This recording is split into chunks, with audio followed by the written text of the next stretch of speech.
Hello and welcome back to another cruise news update. You're watching Get Cruise Ship Info and more. In today's latest cruise news update for the 1st of October, we're going to take a look at 5 key topics. So sit back and enjoy the scenery while you get your daily dose of cruise news. But before we jump right into the video, I please request you to go ahead and hit that subscribe button and also activate notifications so that you stay updated whenever I drop my next latest cruise news update. Now, without further ado, let's get started. Lindblad Expeditions has officially taken delivery of the National Geographic Resolution from Ulstein Werft, marking the completion of the cruise line's second polar new build.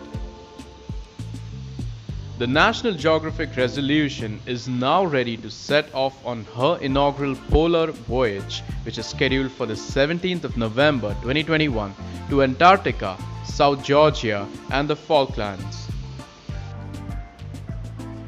The 126 guest ship has been designed by Ulstein Design and Solution AS.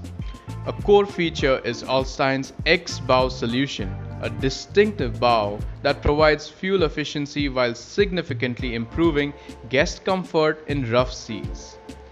Also is a PC-5 ice class for access in deep into the polar regions.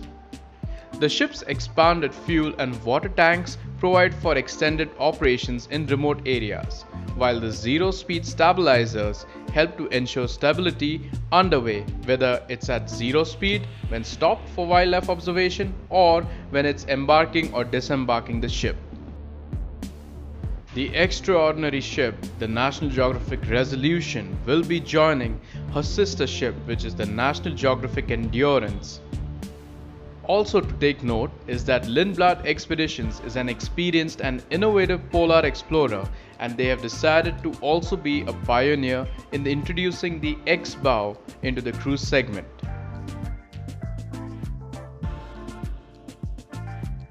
Swan Hellenic has confirmed that their inaugural cruises exploring Antarctica will all be sailing as planned, following the Argentinian government's recent announcement that the country will reopen from the 20th of October 2021.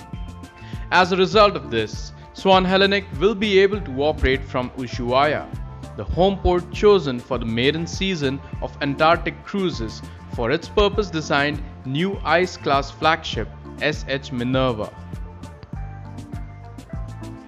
Recognizing that guests may have postponed booking while awaiting this certainty and that the confirmation has arrived too late for them to take advantage of its cruise like a Swan return celebration, Swan Hellenic said that it has extended it for another month.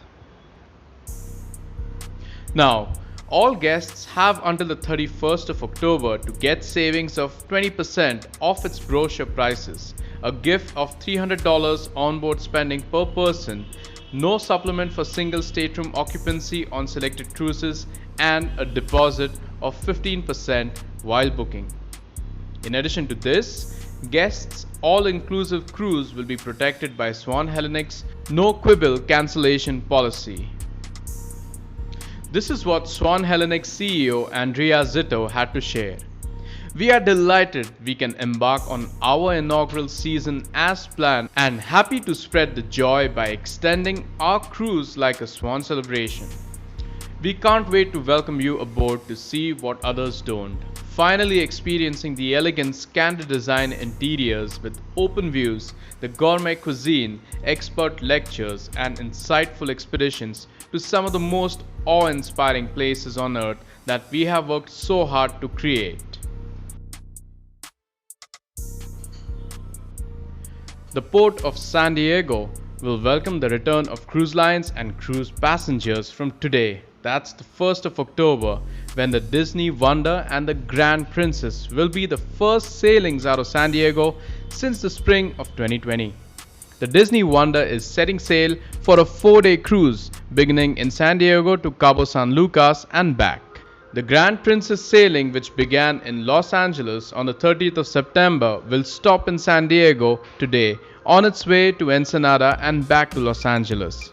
The port said it currently anticipates more than 100 cruise calls through May 2022. Those calls will primarily be from Holland America Line, Princess Cruises, Celebrity Cruises, and Disney Cruise Line. To safely resume cruising, the port said it is working with cruise lines along with various local, state, and federal agencies to put extra precautions in place to minimize community spread-off and exposure to COVID-19. In conjunction with the cruise lines, precautions include that all crew members and eligible guests must be fully vaccinated. Currently ages 12 and up. In special and rare cases, medical exemptions may be allowed, but Celebrity, Holland America Line, and Princess Cruises must maintain that at least 95% of all guests are vaccinated. Disney Cruise Line will be testing all guests on embarkation days. All unvaccinated guests must provide negative PCR test results between 3 days and 24 hours before embarkation day. All people must complete a health screening form to declare that they have been vaccinated, are not experiencing any COVID-19 symptoms, and had a recent negative COVID-19 test result if pre-testing was required by the cruise line. All persons must also wear a face mask covering while inside the cruise ship terminal at San Diego. Whenever possible while in the cruise terminals, all persons are strongly encouraged to socially distance from the persons not in their own traveling party. To prevent an influx of guests and to help ensure social distancing, the cruise lines have implemented a passenger appointment system for check-in and screening times. The port will be fully cleaning and disinfecting the terminals immediately following each embarkation and disembarkation.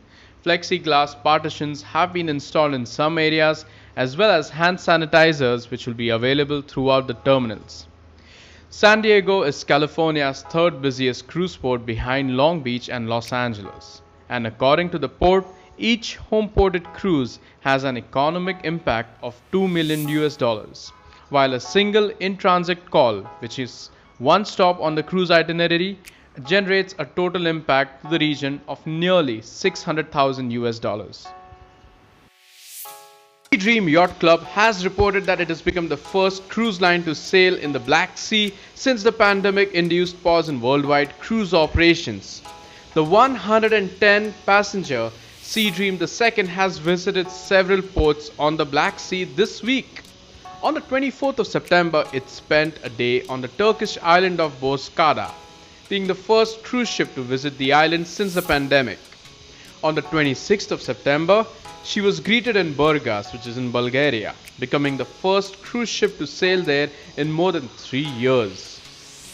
Other first times since the pandemic Black Sea ports include Constanta in Romania, Odessa, Ukraine, and Varna. Tomorrow, which is the 2nd of October, the SeaDream II has a turnaround in Istanbul, Turkey, again becoming the first cruise ship to arrive there since the pandemic. The SeaDream II will also become the first ship to utilize the brand new port, which is the Galata port in Istanbul. The Galata port is a $1.7 billion project comprising of a 29,000 square meter terminal built underground. SeaDream guests disembarking and embarking will receive a welcome gift from the Galata Port Istanbul Port Terminal as a commemorative tote bag, including Turkish delights from one of the oldest Turkish confectioners, an evil eye souvenir, and a Turkish coffee. As a company, the SeaDream Yacht Club restarted sailing in late June 2021 with SeaDream I, yachting the scenic forts and coastal Norway, and SeaDream II calling on ports throughout the Mediterranean and Adriatic Sea. The cruise line said that the guests and crew were thrilled to get back doing what they love. Since resuming voyages this summer, the SeaDream Yacht Club's 56-stateroom twin ships SeaDream I and SeaDream II have called on ports in Croatia, France, Greece, Italy, Montenegro, Slovenia, and Spain. Tracesafe, a company specializing in Internet of Things or IoT solutions for large-scale industrial and enterprise operations, has announced a wearable technology partnership with Royal Caribbean Group. Working in collaboration with Royal Caribbean's innovation team, Tracesafe has developed custom wearable devices and bands that are equipped with long-lasting batteries as well as RFID modules.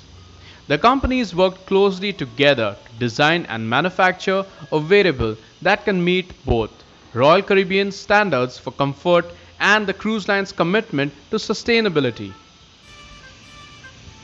Within this partnership, Royal Caribbean will be Tracesafe's first major customer to enroll in the company's recycling program that aims to reduce electronic waste by refurbishing used IoT devices and giving them a second life.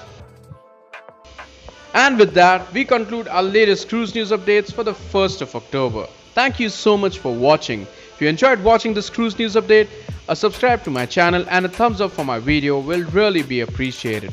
Until next time, you take care and stay safe.